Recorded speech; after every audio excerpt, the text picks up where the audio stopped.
मुश्किल के दौर में हर कोई बहाने की चादर ओढ़ लेता है, पर जो हारी हुई बाजी पलट दे वही असली शेर होता है। शेर जंगल का राजा होता है, ये बात सबको पता है, लेकिन उसे जंगल का राजा बनाया किसने, ये बात किसी को नहीं पता। शेर से भी ज्यादा बड़ा होता है हाथी, शेर से भी ज्यादा गति से दौड़ सकता है चीता, शेर से भी ज्यादा चालाक होती है लोमड़ी। शेर बाज की तरह आसमान की ऊंचाई नहीं छू सकता, ना तेज है, ना ताकतवर है, ना चालाक है ये शेर, फिर कैसे ये जंगल का राजा कहलाता है। शेर अपनी सोच की वजह से जंगल का राजा है। एक कहावत है, शेर खुद अपनी ताकत से राजा कहलाता है, जंगल में कभी चुनाव नहीं होते। शेर खुद से 10 गुना बड़े और ताकतवर हाथी को मार गिराता है। हाथी की ताकत जानते हुए भी शेर की सोच उससे कहती है कि मैं हाथी को मार सकता हूँ, और दूसरी तरफ हाथी ताकतवर और बड़ा होने के बावजूद शेर को देखकर यह सोचता है कि मैं इसका मुकाबला नहीं कर पाऊंगा। जंगल में शेर से ज्यादा ताकतवर जानवर मौजूद होते हैं, लेकिन फिर भी शेर ही राजा होता है, क्योंकि शेर अपने कॉन्फिडेंस और लड़ने के एटीट्यूड की वजह से जंगल पर राज करता है, और बाकी जानवर खुद को कमजोर और शेर को ताकतवर समझने की वजह से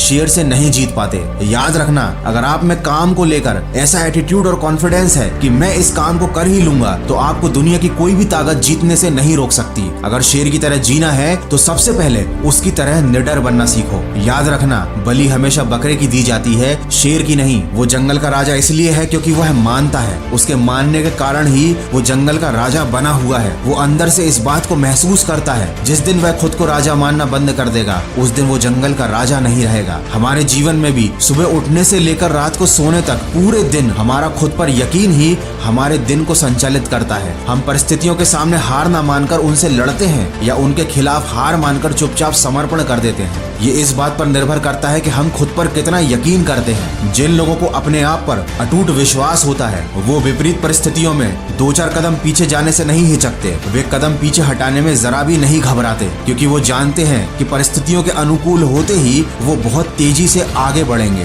दोस्तों, शेर शिकार का कर्म करता है और उसे फल में मिलता है भोजन, लेकिन वो फल के लालच में कर्म नहीं करता, उसे कर्म करने में मजा आता है। शेर को शिकार करने में मजा आता है, तभी तो वो किसी और के द्वारा मारा गया जानवर नहीं खाता। यही बात आप पर भी लागू होती है। अगर आपको कर्म करने में मजा आने लगा तो आपको फल अपने आप ही मिल जाएगा। अधिकतर लोग केवल फल के लालच में उसके पीछे भागते रहते हैं, सफलता के पीछे, पैसों के पीछे, प्रसिद्धि के पीछे भागते रहते हैं, लेकिन असली सफलता उनको मिलती है जिन्हें सफलता प्राप्त करने के लिए किए जाने वाले जरूरी काम करने में मजा आने लगता है। दोस्तों, ये बात तो आप सब जानते हैं कि झुंड में शिकार कुत्ते करते हैं, शेर केवल अकेला ही काफी होता है। इससे हमें ये सीखने को मिलता है कि अकेले जीना और अकेले चलना सीख लो। जो भीड़ में चलते हैं वो भीड़ में ही खोकर रह जाते हैं। तो शेर के जीवन से हम 3 बातें सीख सकते हैं। पहला तो हमेशा अपने आप को विनर समझो, हमेशा खुद के ऊपर पूरा विश्वास रखो। दूसरी बात, अपने कर्म या अपने काम को मजे के साथ करो। अगर आपका अपने काम में ही मन नहीं लगता तो सफलता मिलना तो बहुत दूर की बात है। गीता में भी कहा गया है, कर्म करो, फल की आशा मत रखो। और तीसरी बात, अपनी सफलता की राह पर अकेले चलना सीख लो, किसी के सहारे की उम्मीद मत करो। किसी ने क्या खूब कहा है, जीता तो सिर्फ शेर है, बाकी सब मिट्टी के ढेर है। नहीं हुई अभी देर है, तू भी अंदर से